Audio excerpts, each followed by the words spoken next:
We wish you an enjoyable stay.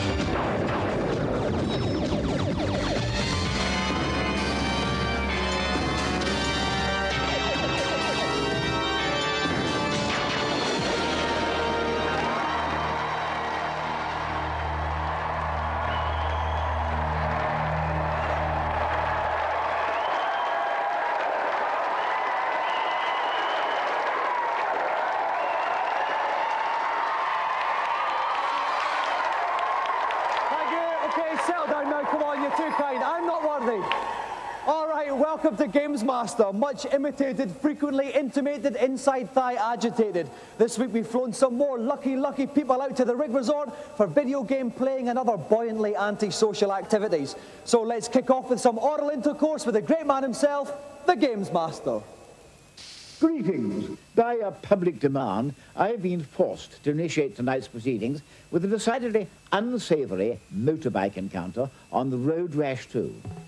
As a greasy, leather-clad biker, our first easy-riding contestant will need to punch, kick, and wheelie his way to the checkered flag in first place on the Hawaii level. My gaze will be most decidedly averted. Adding to the other smells of burnt rubber tonight is Marlon Rose from Leighton.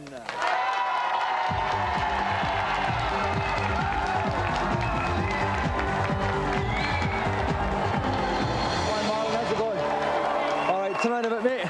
Okay, lovely. Now, Marlon, first of all, someone was telling me you've got quite a trendy haircut. What's the score with it? It's got Gamesmaster written on the back of it. Right, you'd like to turn in and let our camera get a little look at that? See that at home? What a lovely font that is as well. Superb. All right, now, listen, we're playing Road Rash 2, right? It's not on the easiest level of the Hawaiian race. Are you that confident? I am that confident. All right, then, I look forward to seeing how well you do. If you'd like to sit yourself down in a games playing chair, get ready to rev up. And riding pillion with me for this challenge is Game Zone's Jane Goldman. Welcome, Jane. Hi, Dominic. Now, obviously, Marlon's got no problem with his haircut. He may have some problem with the game. Have you got any tips to alleviate him? Well, I think Marlon should just bear in mind that time is of the essence here, Dominic. So he shouldn't get too bogged down with all the rough stuff. He should just get in there and just go. Keep it clean and go for the line. Well, Marlon has to finish first on the Hawaiian race, stage 2. Marlon, are you ready? Then off you go. Okay, here we see Marlon in the white jumpsuit on the red bike. At the moment, he's in 13th place. To the left of the screen, you can see a green energy bar. When that goes down, then it's good night, Marlon. Similarly, he's got his bike energy bar just beside it. Okay, he's doing very well. We can see a mileometer at the bottom right of the screen. It's coming up to 7/10 of a mile. It's a 5.5 mile race. So he's making quite good steady progress. We can see the next rider coming up in his sights. But it's not just the bike riders he's got to worry about. No, that's right. He's got to watch out for cars, hazards, and of course the police. Although in Road Rash 2, you can punch the police. Okay, but that's not something we'd recommend you do at home. Okay, here he comes. He's up to 7th place. Oh! Athletic leap over the police car. And here he comes. He's doing fantastically. He's catching up on the next batch of riders. Oh, he smacked her. That was Roz there. Smacked her right in the chops. Now he's come to Natasha. In the first race, Natasha was his pal, I think, but there's no love lost now. He's up to 4th. He's up to 3rd place now. Brilliant. He's still got another 3.5 miles. Oh, watch the car! Oh, dear. Now that's going to lose him some time, Jane. It is. It might cost him the race, but I hope not. Let's check on Marlon's place. He's in 6th place. There's a couple of dangerous cars that he's just passed his old mate, Natasha. He really can't afford to come off again now. That is true. Right, he's over halfway through the race now. He's just coming up for 2.9 miles. Oh, punch Slater in the face. He's up to 4th. He's up to 3rd. 3.3 miles, just over 2. Oh, there's a policeman there. PE number 1. He's walloped him. Yeah. Oh, no, but the policeman, he was coming back there with his truncheon there. Nothing to do with the West Midlands Serious Crime Squad, I hasten to add. Now he's got the first place. Lost it. Oh, no. He's going to need more metal plates than Barry Sheen after this one. Come on, Marlon, he's only got a mile left. He's back in the 4th place now. He's really going to have to pull out all the stops now, Jane. Perhaps he should have tried to walk to the finish. That's right, going on a little bit of a jog there. There's one rider in sight here. And it's Rose, actually. Rose has done very well since landing a smack in the mouth earlier on. I think he could catch her up here. Watch, there's another car here. Oh, it's got the outside of it there. I had to go up the track. Oh, Rose got her own by there. He's only got half a mile left. He's in fourth place. No, he's been up again. It's a tragedy of immense proportions here. Oh, oh dear. He's only got 0.4 of a mile to go. I can't see him doing it here, Jane. Well, frankly, no. And there's another car, but he's missed that. But he's hit the other one. It's gone horribly wrong. He thinks it's Death Race 2000. He's been hit again, and the bike is wrecked. And unfortunately, Marlon's challenge is over.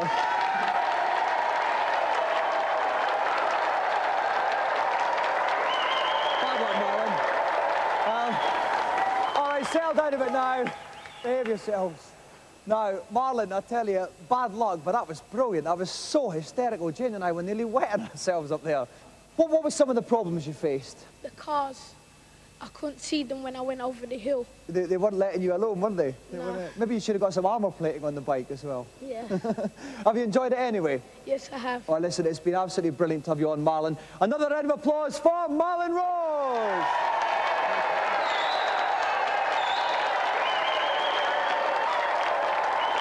While Auntie Marisha mops up the tears of another crestfallen campaigner, we'll take a look at this week's reviews.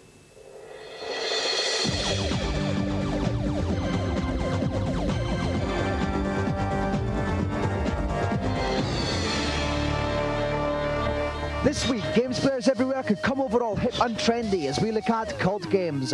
First up on the Super NES, grown men wear shades in Blues Brothers. Jake and Elwood are trapped in a mutant jukebox, help them escape through 32 levels of platform japes. The word cack's used a lot in the computer game industries, and this sums up Super NES Blues Brothers perfectly.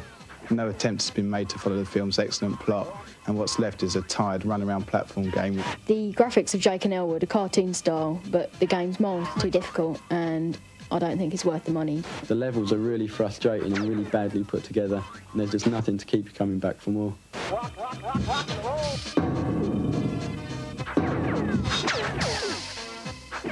Next up, that cocking soundtrack can only mean it's Doctor Who on the Amiga. Floppy coats and jelly babies abound as you rescue hostages from 4 cities and give the Daleks and Davros a good kicking. Nice playability. I'd recommend it, yeah. The playability is not that bad. It's nothing you're going to play for weeks on end, but probably worth a look. You would have thought with 29 years of Doctor Who, they could have come up with something a bit more inspiring than what effectively is a run-around shoot-'em-up. The best way to describe Dalek Attack is average.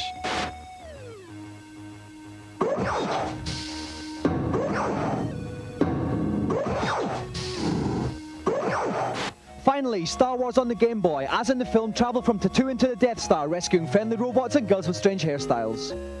The animation is really very good, and it's a very involving and challenging game.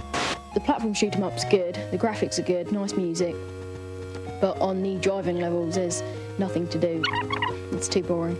Game Boy Star Wars is excellent, and I recommend you try it now.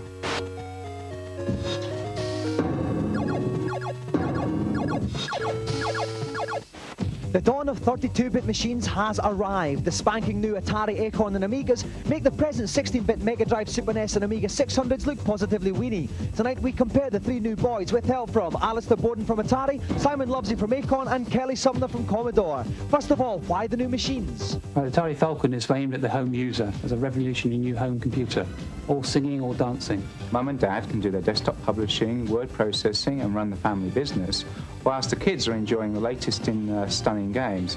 The person who wants quality graphics, quality sound, a machine that is versatile and easy to use.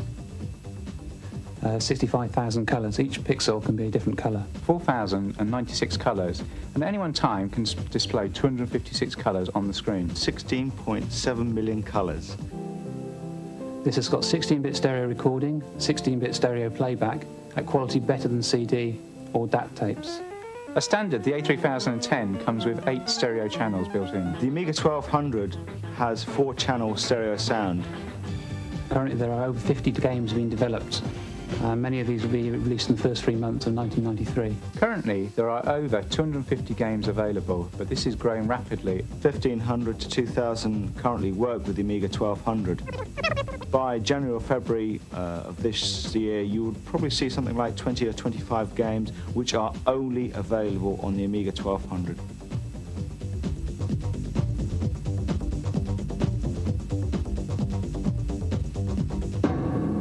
Some more mouth-watering morsels for you all to feast upon.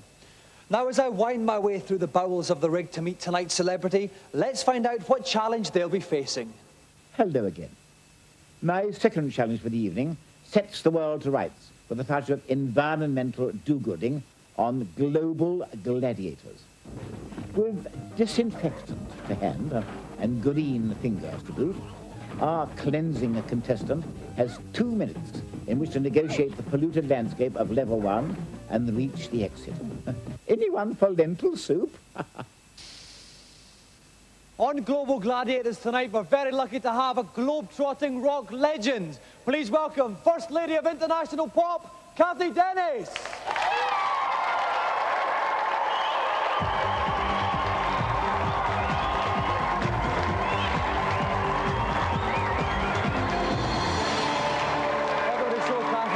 Thanks very much for joining us. Now, listen, surely you're far too busy to be wasting your time playing with Game Boys, are you? No, I was a big fan of Tetris for a long time. And what about, well, this game's a wee bit different. You're actually saving the environment here. Is that something that's important to you? Yes, it is, but I mean, this is an unusual way of going about it as far as I'm concerned. It certainly is.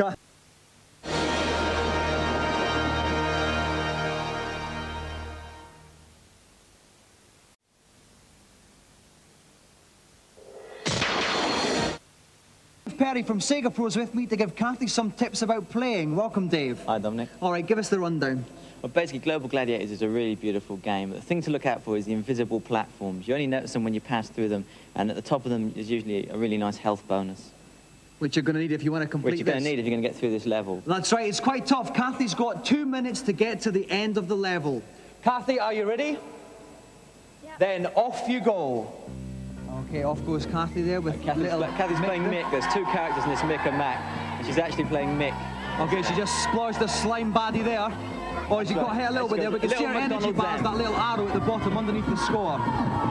For points as you go along, you collect the little M's, which are like McDonald's arches, and they give you extra points. Okay. All these slime monsters have to be destroyed with this custard gun. They are horrendous. Is that a custard gun, Dave? I guess it's custard. I can't think what that is. Like oh, there's a heart. That's a health bar. Oh, yeah, she's got a health bar. That's fine. It's she wants to keep an eye out for those. Absolutely. Okay, so 35 seconds now. She's going all right, Dave. It's quite a long level, she's doing this. Very, very well. It's a long level. Yeah, she's got to keep charging along, and not get hit. Yeah, every time she runs into these green things, he shakes his head, loses a bit of health. Another hit. Energy. Oh no, energy's about halfway down. A heart would be becoming useful now, but it's okay. There's no need to panic yet. 53 seconds gone. She's got to start looking out for some health hearts now, just to power up. Oh, she doesn't want to go in there. Yeah, that was a little bit close there. Nearly an early bath in the primeval sludge. All these monsters are, this is what can happen to the Earth if we don't do something about it. That's right. If we don't keep a watch on that. Clean up our act.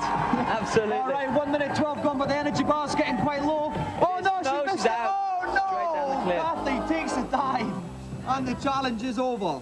Round of applause for Cathy Dennis.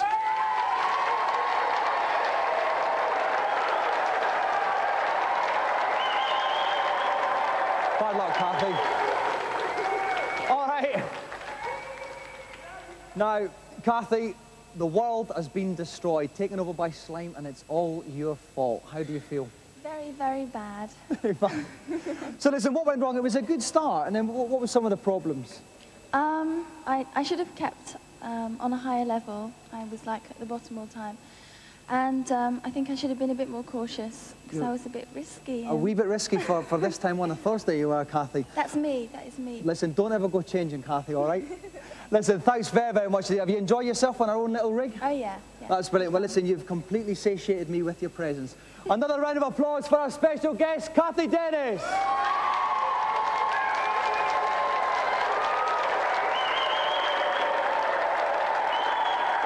While I say my sad goodbyes to Cathy Dennis as she climbs aboard the Gamesmaster chopper, some more puzzles are resolved in the consultation zone.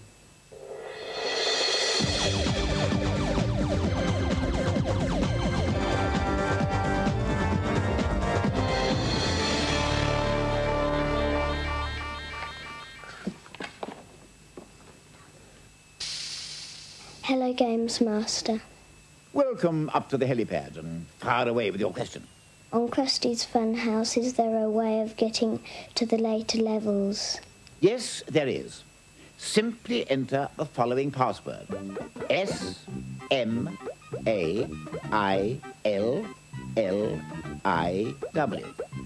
That's Williams backwards.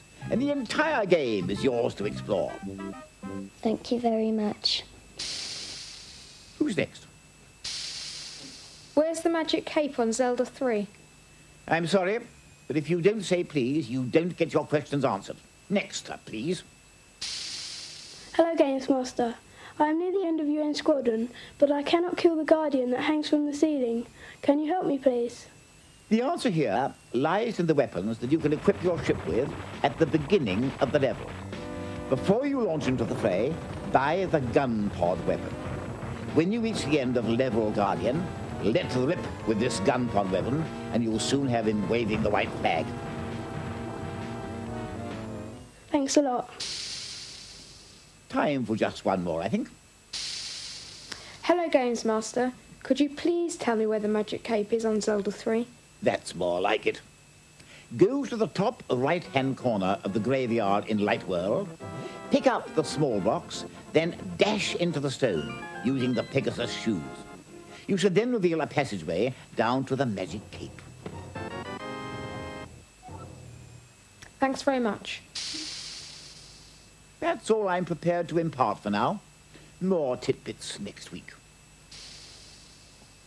For the final challenge, it's time for another all-comers challenge on the rig. He's back again this week after a stirring victory 7 days ago. British Nintendo champion, Thomas Patterson.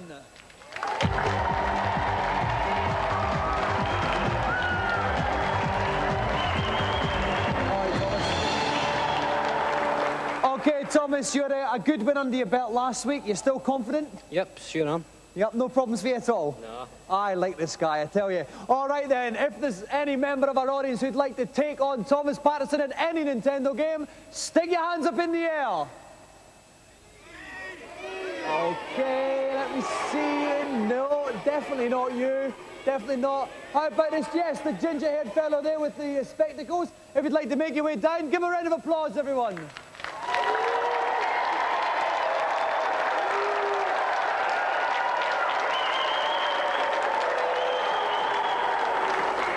Welcome to the show. What's your name? Keith Pentland. And where are you from, Keith? Caithness in Scotland. Caithness. Right, listen, Keith. What are you going to challenge Thomas on tonight? Super Soccer on the Super Nintendo. Right, football now. Thomas, I know you're a Rangers fan, but you're also intelligent. Is this a problem? I don't know, Tim. Oh, sorry, damn it. Funny guy. Aye. I think I'll win. I should. All right, then. If you'd like to take your places then, Keith will put you on the left, Thomas on the right. Keith, I hope you stuff him. While our nubile young T-boy Cameron fishes this game out of the store, I'll have a little chat with Jim Douglas from the Gamesmaster magazine. Jim, any net-bursting tips for this game? Yeah, the man-to-man marking is very good, so dribbling is probably the best policy. Also, the best way to tackle is to get a shoulder barge in, but if the referee sees you, you will be sent off. OK, we are playing 2 one-minute halves here. Keith Pentland against Thomas Patterson. Are you ready, guys? Yep. Then kick off. OK, Keith's playing Holland, playing up the pitch.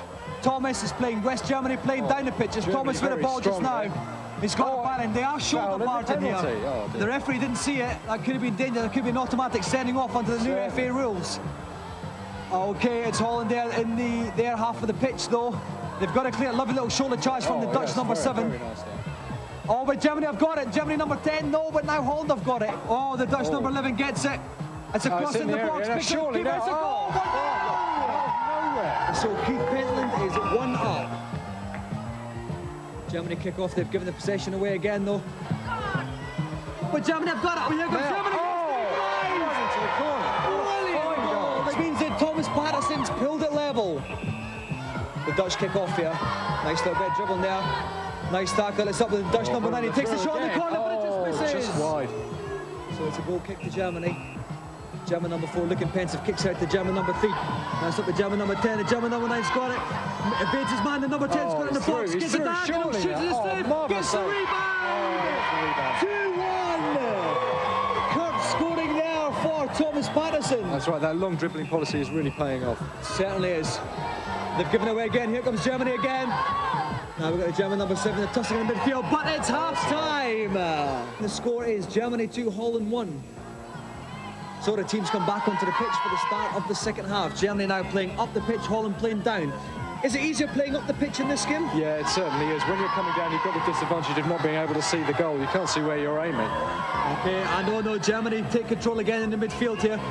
German number 9 gets it. He's seen a lot of the ball. He's got the after-touch there, but the Dutch defence got it there. Oh, it's off the post! Oh, a relentless attack on goal. How close can you get? They've had so many chances. The Dutch are having problems clearing their lines, but now there's a counter-attack with the number 10. He evades the shoulder charge of the German defender. Doing very well. Lovely best skill from the Dutch number 10. He's in the box. Marvellous. He shoots. Lovely save there. Diving save from the German keeper. He doesn't have a lot of time still left. Not out of danger here, though. Oh, and it's out for a goal kick. A little bit of breathing space for the Germans here. The Dutch have really got to prove something out the bag here now, Jim. Yeah, they really have. But the challenges that are going on are ever so hard. I don't think the ref's really paying much attention to them. I think the ref's gone. I think he's given up. And here comes the Dutch. The German get it back here. Could we see another goal for the Germans? Oh, it's a foul. Here comes the ref. Is he going to clamp down? Oh, no. Very lenient today. He felt he should have been off for that one. Here comes Germany. This is probably going to be the last attack in the game unless the Dutch can get it back quickly. Carefully selecting where he's putting the ball. Oh, the Germans have got it. The score is 2 seconds left. It's straightening down. The goalie gets it, but it's all over now. The referee blows the final whistle. Germany win 2-1, which means Thomas Patterson is undefeated.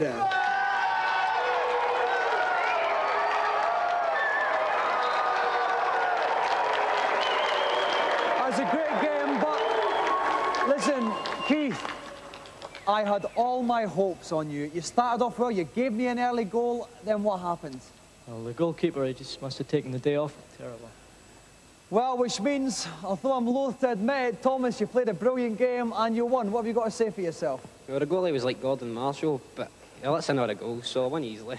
Right, well, I think we can discuss that one well into the night. Listen, Thomas, we think you're too good for anything like a golden joystick, but will you come back next week to take on someone else? No sweat. All right, then, we'll look forward to that. Another round of applause, then, for Nintendo champion Thomas Patterson and his challenger, Keith Pentland.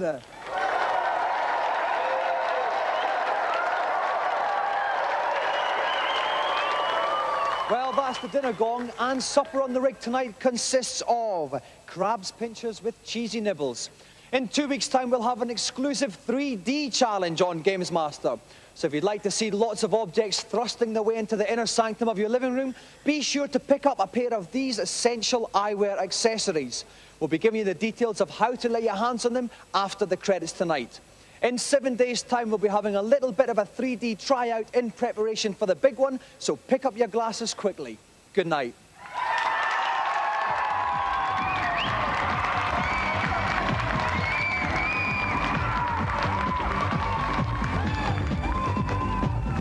Now here's how to get the 3D glasses. If you're a Gamesmaster Club member, you'll be receiving your glasses through the post. The address and phone number for the club are on screen now. Make a note of it if you wish to join. Cost to the club phone line costs 36p a minute cheap rate and 48p at all other times. Ask permission before you make the call.